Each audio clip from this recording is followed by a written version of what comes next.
Hi, I'm Moonchildlexi, and I am here with you. Today is day 45 of a collective journey of transformation through the use of short stories.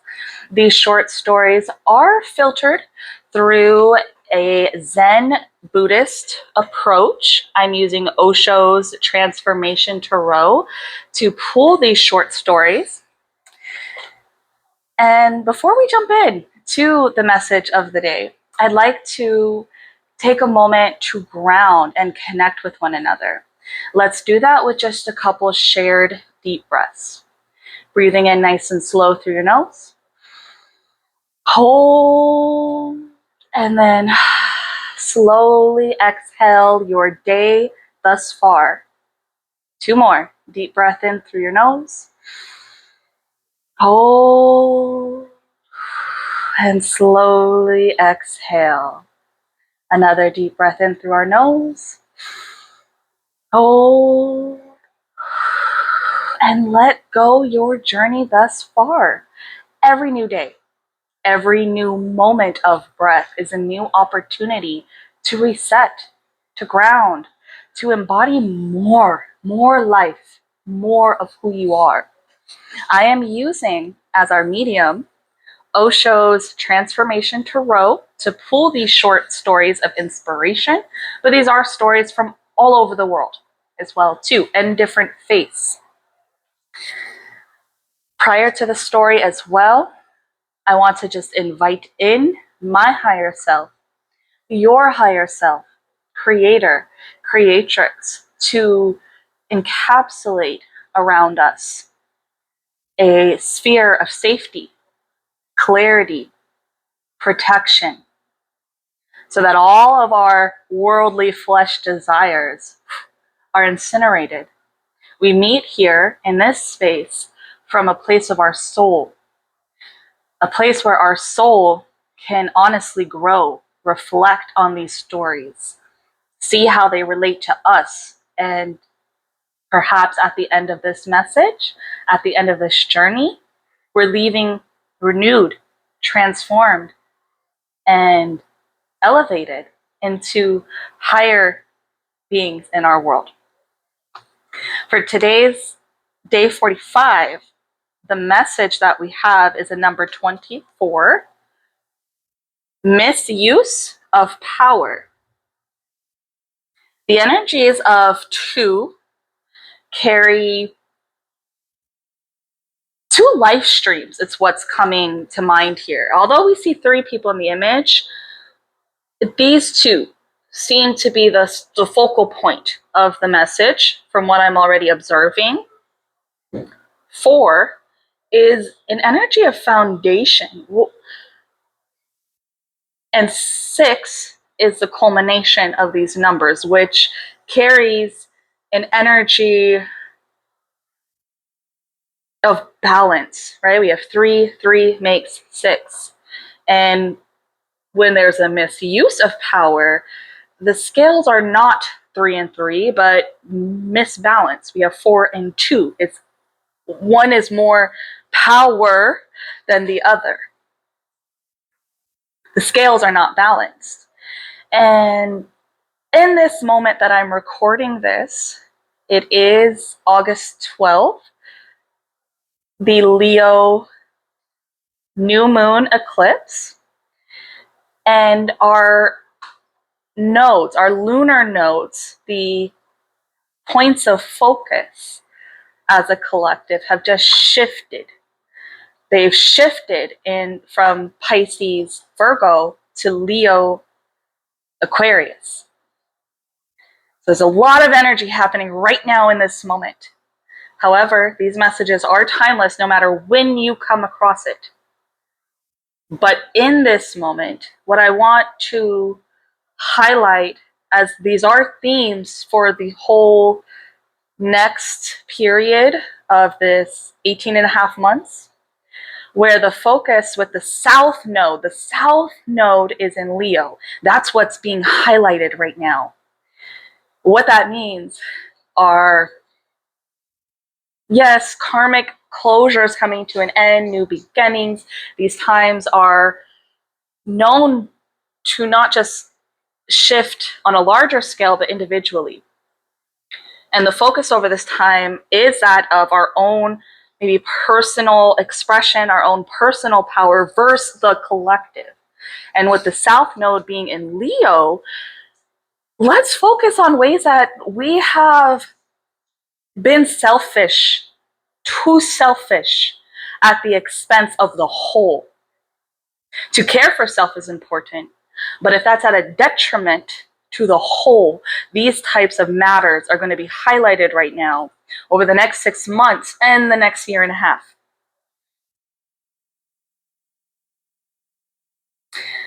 The time I'm also recording this, the eclipse is now past its maximum. And Pluto is engaged here right now as an age, with Pluto being in Aquarius. Again, the focus is going to be heavy on us all individually in that global scale. How has this misuse of power structures changing? Because Pluto is in charge of those power dynamics. So with it being in Aquarius, that's what's helping to usher in the more humanitarian mindset and aspect. And we are shifting again from power over. This person clearly appears to be using their power to dominate over this other individual. Sorry for the shakes. But the power shifts and dynamics can cause, on a global scale and individually, shakes and quakes and eruptions and internal and tangible things as these shifts change. So we're moving from a power over and us feeling in the lower position to how is power redefined. And the most simplest expression here is it's an empowerment with, not over, but empowerment with one another. All right, that's a lot of time in the beginning. Let me jump to our story here now. The only antidote for the misuse of psychic powers is love. Otherwise, all power corrupts. It may be wealth, it may be prestige, it may be politics, or it may be psychic. It makes no difference. Whenever you feel powerful, if you don't have love as an antidote, your power is going to become a calamity to others. A curse, because power blinds the eyes. Love opens the eyes. Love cleanses the eyes. Your perception becomes clear. How Vivekananda lost his key. In Ramakrishna's ashram in Dakshineshwar in Calcutta, there were many disciples, and Vivekananda was one of the most intellectual. There was a very simple man who was also a disciple. His name was Kula, a poor man. He was so faithful, religious, emotional, that he had in his room hundreds of statues of different gods. Early in the morning, he would take a bath in the Ganges, and then the worship of these gods would begin. And of course, each had to be worshipped equally, otherwise somebody may feel offended. So Kala's whole day was lost, and everybody was laughing at him. What are you doing? Just one god is enough. Vivekananda was the prominent in making a fool in Kula. He said, "You are simply stupid. These are just stones, and you are wasting your life." One day, Ramakrishna gave Vivekananda a certain method of awareness to practice. Go into your cell, close the door, and practice it. When Vivekananda came to a certain stage, he felt himself so full of power that the idea came to his mind. If I say at this moment, just within myself, to Kalu, take all your gods and throw them into the Ganges, he will do it. And he did it. He said in his own cell, just within himself, Kalu, just collect all your gods and throw them into the Ganges. Kalu collected all his gods into one bag and was dragging the bag down the steps when Ramakrishna ran after him and said, "What are you doing?" Kalu said, "Suddenly I heard a voice. It must have come from God himself because there was nobody in the room saying, 'Kalu, collect all your gods and throw them into the gangs.' It was so powerful. I could not doubt it. Ramakrishna said, 'Come, bring your gods back, and I will show you from where this voice has come.' He knocked on Vivekananda's door. Vivekananda came out, and Ramakrishna was very angry. He said, 'Vivekananda, this is the last thing I ever expected of you. I had told you to be aware, not to destroy a poor man's life. He is so simple-hearted, so loving, such a beautiful man. How could you do it? From now onwards, you will never attain to the same power again.' And it is said, Vivekananda died without attaining enlightenment. Although he came Ramakrishna's successor because he was a great orator, had a certain charisma, influenced people, he himself died a poor man, knowing nothing. And the reason was that he disturbed a simple-hearted man because he just got a little power and he immediately used it. Not for the benefit of somebody, but to harm someone."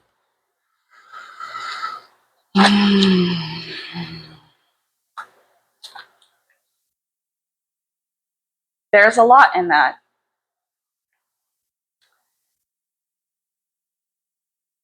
I want to share something I journaled a few days ago in just personal reflection. And it was on the topic of good intentions. Now, that story, he misused his creator given and his also hard work into his psychic abilities, but then was stripped of attaining that level again because of what he showed with his character in performing this. Not just myself, I know many others listening to this may have felt the injustices of others politically, within personal relationships, and psychically been attacked in these ways. But even in what can be we feel is from an innocent place, our good intentions, there is a responsibility as you become more spiritually and self-aware. It's almost near impossible to not inflict harm on any other living being, even when we come from the place of greatest intentions. I can be very honest and transparent that I have seen where I may have misused or abused my own abilities, and not from coming from a place of, ill malice. I have not come from that place, but upon reflection or learning, I see in hindsight sometimes how, although I thought I came from this place, here's how some harm was inflicted. And a piece of maybe your own growth, right, on the journey, he came from a place of ill intention right away. And his consequences for his choices are just in that moment. You have shown very clearly where your heart stood. So you are not to attain a little, and you did so much harm. And if you do find yourself maybe in that place of, oh my, I did not mean to, this is where that energy of true repentance can come in. Being honest in how in the positions, again, this is the perfect time with where even the cosmos are in line. How have I, as a leader within my own life, my family, my community, have I maybe misexpressed? How can I adjust this? Because these eclipse times are an opportunity for shadow integration, for that darkness to come to light so it can be illuminated. Good intentions must be combined with foresight, integrity, and humility. Even with good intentions, mistakes and hurt can occur. Seek and analyze the good intentions in my heart and actions that I take. How can these be strengthened? Through honest self-observation, realistic evaluation, and long-term vision. Forgive yourself. I forgive myself, and I forgive others who willingly and unwillingly have transgressed against me. This is what part of being that self-aware species, of being honest about our intentions and being hesitant to act without full awareness of what that action is. This action supported by life, or is it only supporting my life force? This is the highlighted energy during this time. So I leave you all here with that pause to really evaluate within yourself and your community. Where are these misalignments of power? And what can you do within your life, within your being, to start shifting these dynamics? Because it starts small.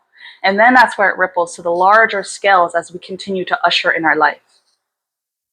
And until next time, be sure to like, comment, share in the comments. Please, we want to know as a community how you navigate these power dynamics, and subscribe for the next message. Thank you.